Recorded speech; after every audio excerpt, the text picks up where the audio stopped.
শিক্ষক দিবসে শিক্ষার দেবীকে স্মরণ করা উচিত, লিখেছেন শ্রী কমল কুমার দে।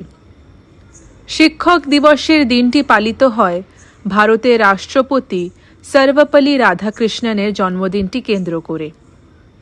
তিনি একধারে দার্শনিক, পলিটিশিয়ান এবং ভারত রত্ন প্রাপ্ত। তার জন্মদিন হল 5ই সেপ্টেম্বর 1888। এই দিনটি শিক্ষক দিবস হিসেবে 1962 সাল থেকে পালন করা হয়ে আসছে, কিন্তু ছোটবেলায় শিক্ষক দিবসের দিনগুলি খুব একটা উত্তেজনা থাকতো না। স্বাধীনতা দিবস বা প্রজাতন্ত্র দিবসের মতন সেইভাবে পালন করা হতো না, স্কুলে নাচ গান করে বা প্রসেশন করে। আমার মতে এই দিনটি পালিত হওয়া উচিত ছিল শিক্ষার দেবী শ্রী শ্রী সরস্বতী দেবীর নামে। তিনি সর্বশ্রেষ্ঠ শিক্ষাবিদ, সর্বশক্তিমান, সর্বজ্ঞানকারিণী, যিনি অন্তর্হৃদয়ে সকলকে জ্ঞান দান করতে পারেন।